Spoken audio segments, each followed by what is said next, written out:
नमस्कार, स्वागत है आप सभी का मेरे चैनल पर। आज के वीडियो में विस्तार से चर्चा होने वाली है प्रगतिवादी युग पर।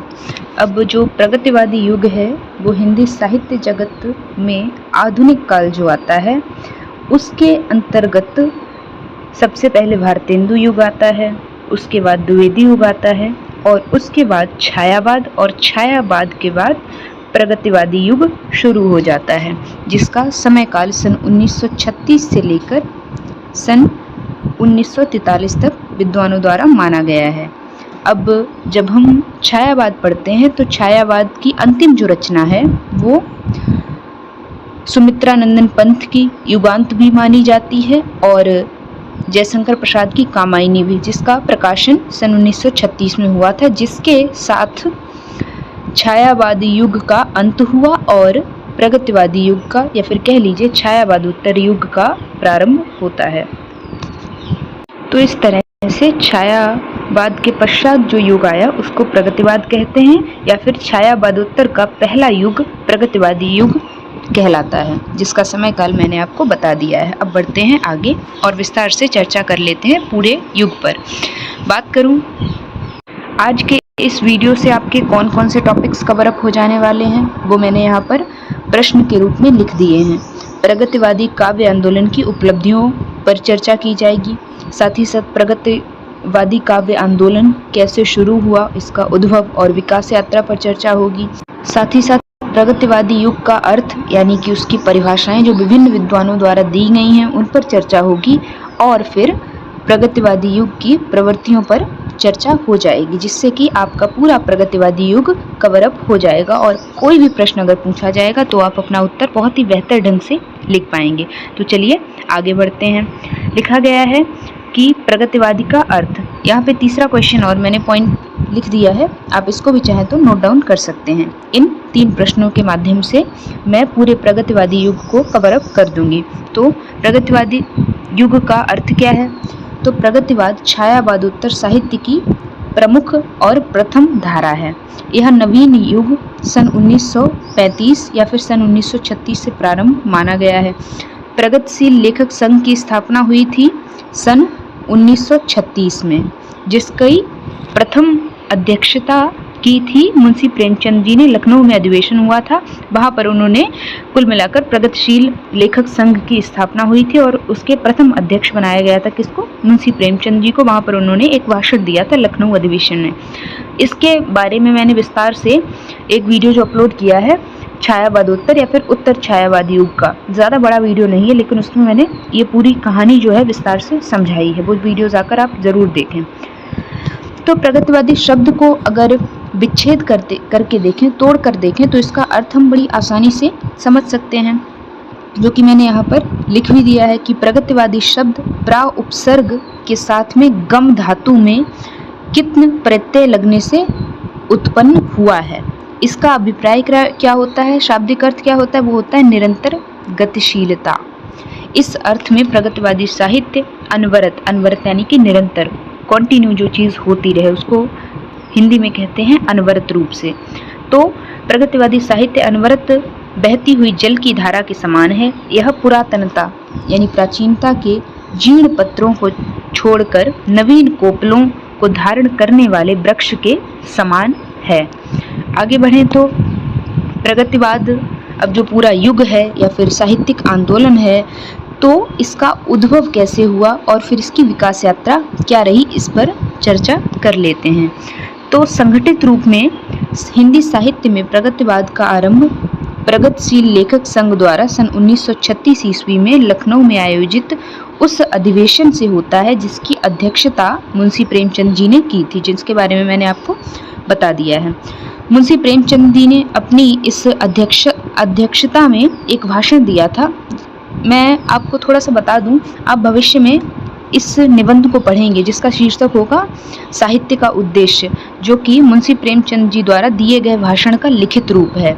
बहुत ही अच्छा निबंध है और परीक्षा की दृष्टि से, नेट जेआरएफ के एग्जाम्स वगैरह होते हैं, उस दृष्टि से भी ये निबंध बहुत महत्वपूर्ण बन जाता है। तो प्रगतिवादी लेखक संघ की स्थापना हुई और मुंशी प्रेमचंद जी ने लखनऊ अधिवेशन में एक भाषण देते हुए कहा कि साहित्य का उद्देश्य दबे कुचले हुए वर्ग की मुक्ति होना चाहिए, यानी दबा कुचला जो वर्ग है उसकी मुक्ति किसका उद्देश्य होना चाहिए? साहित्य का। आगे बढ़े तो लिखा है कि हिंदी कविता में प्रगतिवाद की प्रतिष्ठा पश्चिम की मार्क्सवाद विचारधारा को लेकर हुई, किंतु हमारे देश की भूमि इस नए जीवन दर्शन के लिए परिपक्व थी। लिखा गया है किंतु हमारे देश की भूमि पहले से ही इस नए जीवन दर्शन के लिए परिपक्व थी, यानी तैयार हो चुकी थी। यूरोपीय देशों की भांति हमारे देश में भी औद्योगिकरण का क्रम बड़ी द्रुत गति के साथ चल रहा था, जिसके परिणाम स्वरूप मजदूर संगठन और उनकी देखा देखी किसान सभाएं भी होने लगी। सन 1917 में रूस क्रांति हुई थी, आप सबको पता होगा। तो सन 1917 ईस्वी में रूस में राज्य क्रांति के अनंतर सोवियत शासन स्थापित हो जाने पर भारतीय बुद्धिवादी भी सर्वहारा वर्ग को संगठित करके जन क्रांति की बात सोचने लगा था। पंडित जवाहरलाल नेहरू, जिन्हें चाचा नेहरू कहते हैं, और रविंद्रनाथ ठाकुर जैसे महापुरुषों ने भी रूसी क्रांति और सोवियत शासन का अभिनंदन और स्वागत किया।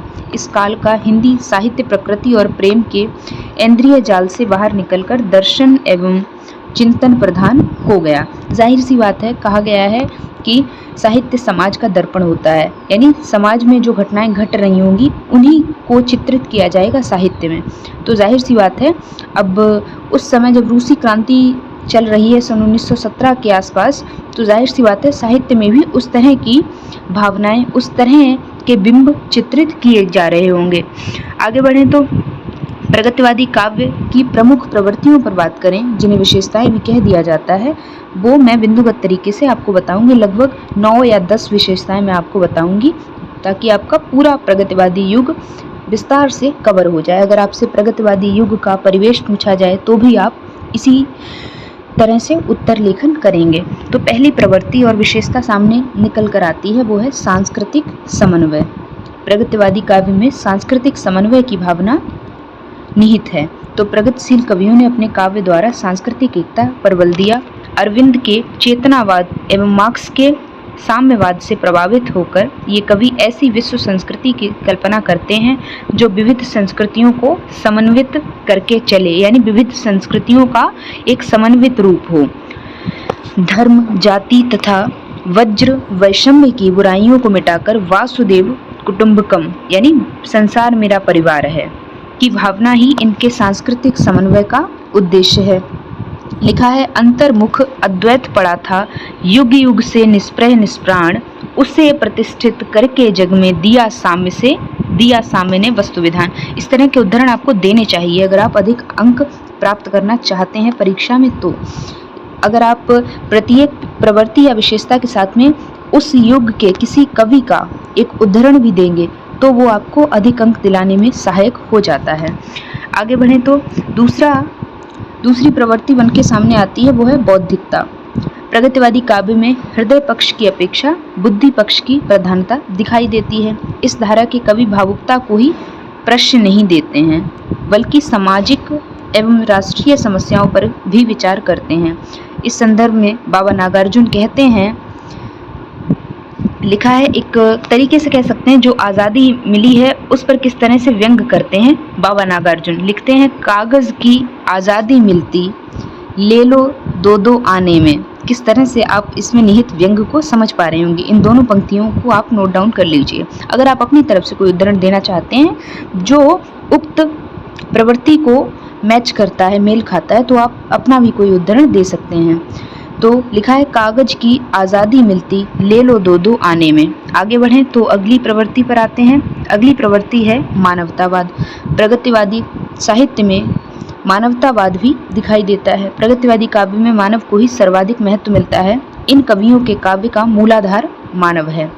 मानव को सर्वोपरि मानकर वह ईश्वर को भी उसके समान हेय सिद्ध करता हुआ कहता है कि जिसे तुम कहते हो भगवान, जो बरसाता है जीवन में रोग शोक दुख दैन्य अपार, उसे सुनाने चले पुकार। आगे बढ़े तो चौथी प्रवृत्ति है या चौथी विशेषता है, जन सामान्य की वेदना का चित्रण संपूर्ण प्रगतिवादी काव्य में देखने को मिल जाता है। तो प्रगतिवादी कवियों ने छायावादी युग की काल्पनिक ऊंचाइयों को छोड़कर यथार्थ के धरातल पर पग रखे तथा जनजीवन के कष्टों को यह सहानुभूति ही नहीं प्रदान करते बल्कि उनके स्तर को भी उच्च करना चाहते हैं। ग्राम ही देश की संस्कृति के मूल आधार हैं, तथापि उनकी दशा कितनी दयनीय है ये बात आप निम्नलिखित पंक्तियों के माध्यम से समझ सकते हैं। लिखा गया है, यह भारत का ग्राम सभ्यता संस्कृति से निर्वासित झाड़ फूस से विविर यही क्या जीवन शिल्पी के घर। इस तरह के उदाहरण आप याद कर लीजिएगा या नोट डाउन अवश्य कर लीजिएगा। आगे बढ़े तो पांचवी प्रवृत्ति या पांचवी विशेषता है प्रगतिवादी युग की, नारी के प्रति एक सम्मानजनक दृष्टिकोण नजर आता है, जो कि छायावाद की भी एक प्रवृत्ति है, जहां पर जयशंकर प्रसाद लिखते हैं कि नारी तुम केवल श्रद्धा हो, विश्वास रजत नगपग तल में, पीयूष स्रोत सी वाह करो जीवन के सुंदर समतल में। तो इस तरह के उदाहरण आपको याद रखने चाहिए। तो ये जो प्रवृत्ति है ये छायावाद और उत्तर छायावाद का पहला युग यानी प्रगतिवादी युग दोनों में ही समान दिखाई देती है। प्रगतिवादी कवि नारी को शोषित वर्ग में रखते हैं तथा पुरुष को शोषक वर्ग में, यानी नारियों पर शोषण हो रहा है, नारियों का शोषण हो रहा है। नारी शक्ति में आस्था प्रकट करते हुए प्रगतिवादी युग के जो कवि हैं नारी को दैन्य भाव से मुक्त करना चाहते हैं। उनकी कामना है कि नारी स्वावलंबी बने ताकि वह पुरुष पर आश्रित न रहे, यानी उसकी जो अस्मिता की लड़ाई है उसको चित्रित किया गया है प्रगतिवादी काव्य में। अगली प्रवृत्ति की ओर बढ़ें तो अगली प्रवृत्ति है सामाजिक यथार्थ का चित्रण संपूर्ण प्रगतिवादी युग में देखने को मिलता है। लिखा गया है कि प्रगतिवाद में समाज की विरूपताओं का यथार्थ अंकन है। समाज की विरूपताओं के आधार स्तंभ कृषकों एवं श्रमिकों के साथ इन कवियों की सहानुभूति प्रगतिवादी साहित्य में झलकती है। अनपढ़ एवं अनगढ़ ग्रामीण जनता। सातवीं प्रवृत्ति है रूढ़ियों के प्रति विद्रोह, यानी जो पुरातन पंथी सोच है जो कहीं ना कहीं नवीनता का विद्रोह करती है, यानी संस्कृति से जुड़े रहना अच्छा है। इस युग के कवि कहते हैं कि संस्कृति से जुड़े रहना अच्छा है, लेकिन संस्कृति की ओट में रहकर आप रूढ़ियों से ना बंधें, यानी आप पीछे ना खींचें बल्कि आगे की ओर जाएं। यानी दोनों में एक तारतम्यता और संतुलन होना चाहिए। किसमें? आधुनिकता और पुरातन पंथ में, या फिर प्राचीन और नवीन के बीच एक संतुलन बना रहना चाहिए निरंतर। इसी संदर्भ में नीचे मैंने लिख भी दिया है कि प्रगतिशील कवि रूढ़ियों एवं सड़ी गली मान्यताओं का कड़ा विरोध करते हैं। उनका विचार है कि नित्य नूतनता प्रकृति का अंग है। नूतनता यानी नयापन। समय की मांग के अनुरूप वह मान्यताओं में भी आमूल चूल परिवर्तन करना चाहते हैं। इस संदर्भ में कविवर पंथ यानी सुमित्रानंद पंथ लिखते भी हैं कि नष्ट भ्रष्ट हो जीर्ण पुरातन, ध्वंस भ्रंश जग के जड़ बंधन, पावन पग पर धर आवे नूतन, हो पल्लवित नवल मानव मन। इस तरह के उदाहरण आप अवश्य याद कर लीजिए।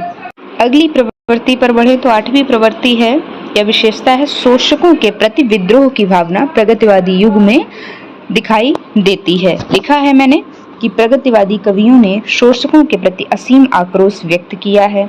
मार्क्सवादी दर्शन से प्रभावित यह कवि सामाजिक समानता के पक्षधर थे। इस संदर्भ में दिनकर लिखते हैं शबनों, ये नीचे पूरा एक उद्धरण दे रखा है, ये रामधारी सिंह दिनकर जी द्वारा लिखा गया है। लिखा है उन्होंने, मैं इसको पढ़ देती हूँ, आप इसको नोट डाउन कर लीजिएगा। लिखा है स्वानों को मिलता दूध, वस्त्र भूखे बालक अकुलाते हैं। यानी श्वानों को दूध और वस्त्र मिलते हैं, लेकिन जिन्हें मिलना चाहिए, जो जरूरतमंद हैं, वो भूखे बालक अकुलाते हैं, व्याकुल हैं, उन्हें नहीं मिल रहा है। खाने को कुछ नहीं मिल पा रहा है, पहनने को कपड़े नहीं मिल पा रहे हैं। अगली पंक्ति है माँ की हड्डी से चिपट ठिठुर जाड़ों की रात बिताते हैं। युवती की लज्जा वसन वेच जब ब्याज चुकाए जाते हैं, मालिक जब तेल फुलेलों पर पानी सा द्रव्य बहाते हैं। तो ये आप देख सकते हैं किस तरह से समाज में व्याप्त जो शोषक वर्ग है वो निम्न वर्ग का किस तरह से निरंतर शोषण करता है, उनके प्रति विद्रोह की भावना प्रगतिवादी काव्य में दिखाई देती है। आगे बढ़े तो अगली प्रवृत्ति है सामाजिक समस्याओं का चित्रण प्रगतिवादी युग में दिखाई देता है।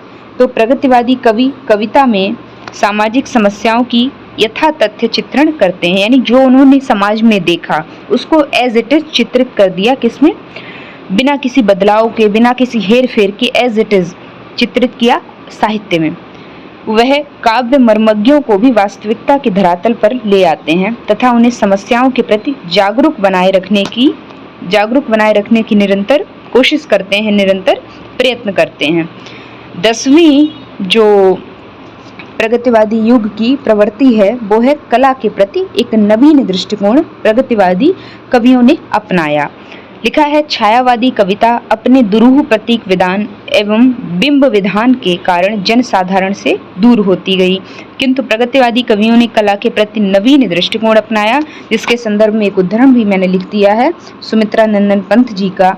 लिखा है, तुम वहन कर सको जनमन में मेरे विधार, तुम वहन कर सको जनमन में मेरे विधार, वाणी मेरी चाहिए तुम्हें क्या अलंकार। यानी क्या मतलब, अलंकारों का क्यों व्यर्थ प्रयोग करना जब आम जन मानस की बोलचाल की भाषा में भावों को प्रकट किया जा सकता है।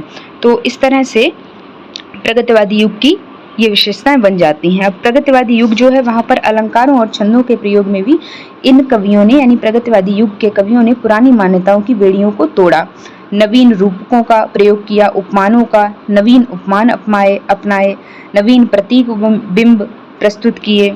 साथ ही साथ भाषा को भी इस काव्य में, यानी प्रगतिवादी काव्य में नवीन रूप मिल गया। छंदों की पायल उतारकर कविता कामिनी स्वच्छंद विचरण करने लगी, यानी कोई बाध्यता नहीं रह गई, यानी मुक्त छंद का प्रयोग होने लगा।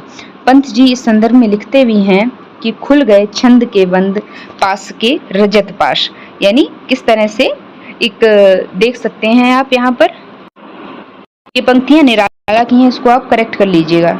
सूर्यकांत त्रिपाठी निराला ने निम्नलिखित पंक्तियां लिखी हैं और इसके चलते निराला के काव्य को कई कवि जो हैं या आलोचक जो हैं वो रवण छंद या केचुआ छंद भी कह देते हैं। क्यों? क्योंकि उन्होंने मुक्तक छंद का प्रयोग किया है जहां पर किसी भी तरह की कोई बाध्यता नहीं रखी है। तो भाषाई स्तर पर भी एक मुक्ति का आंदोलन छेड़ा है प्रगतिवादी युग के कवियों ने। तो इस तरह के उदाहरण आप अवश्य याद रखें। बाकी यहीं पर चर्चा समाप्त होती है। नीचे निष्कर्ष लिख दिया है, आप इसको पढ़ लीजिएगा। अभी तक हमने क्या पढ़ा वो निष्कर्ष में आपको देखने को मिल जाएगा। मिलते हैं किसी अन्य महत्वपूर्ण वीडियो में। अगर आपको वीडियो अच्छा लगता है और लगता है कि इस चैनल से मैं आपकी मदद कर पा रही हूँ तो मेक श्योर चैनल को सब्सक्राइब ज़रूर करें, क्योंकि ये चैनल सिर्फ और सिर्फ आपकी मदद के लिए मैंने शुरू किया है। तो ज़्यादा से ज़्यादा लोगों की मदद करना ही मेरा मुख्य उद्देश्य है, इसलिए आप अपने साथियों के साथ में चैनल को अवश्य शेयर करें, वीडियोस को शेयर करें ताकि उनकी भी ज़्यादा से ज़्यादा मदद हो पाए। और अगर आप मुझसे व्यक्तिगत तौर पर जुड़ना चाहते हैं तो आप मुझसे इंस्टाग्राम पर भी जुड़ सकते हैं, जिसकी लिंक आपको वीडियो को डिस्क्रिप्शन बॉक्स में मिल जाएगी, या चैनल पेज पर जब आप विजिट करेंगे तो वहाँ पर भी आपको इंस्टाग्राम की लिंक मिल जाएगी। अगर आप चाहते हैं कि आपके द्वारा बताए गए किसी टॉपिक पर वीडियो बनाई जाए तो अपनी समस्या को, अपने डाउट को कमेंट सेक्शन में टाइप कर दें ताकि मैं उस विषय पर अगली वीडियो डाल दूं, ताकि आपके डाउट्स जो हैं वो समय से क्लियर होते रहें। और आपको अगर कोई वीडियो और देखनी है किसी टॉपिक से रिलेटेड, हिंदी साहित्य के इतिहास से संबंधित, मैंने लगभग पूरा साहित्य कंप्लीट करा दिया है, तो जाकर आप चैनल विजिट करिए, वहाँ पर आपको सारी वीडियोस मिल जाएंगी, प्लेलिस्ट भी मिल जाएगी जिसमें आपको सारी वीडियोस मिल जाएंगी आसानी से। फिर भी अगर कोई वीडियो ढूंढने में आपको दिक्कत होती है तो YouTube पर जाकर टॉपिक सर्च करें, साथ में मेरा या मेरे चैनल का नाम डाल दें, तो मेरे चैनल के थ्रू आपको वीडियो रिकमेंड कर दी जाएगी बेहतर नोट्स के साथ में, ताकि आपकी परीक्षा की तैयारी में किसी भी तरह की कोई बाधा उत्पन्न ना हो। मिलते हैं किसी अन्य महत्वपूर्ण वीडियो में अन्य महत्वपूर्ण टॉपिक के साथ। तब तक पढ़ते रहिए, सीखते रहिए और दूसरों को भी सिखाते रहिए। वीडियो को यहीं पे एंड करते हैं। Thanks for watching this video.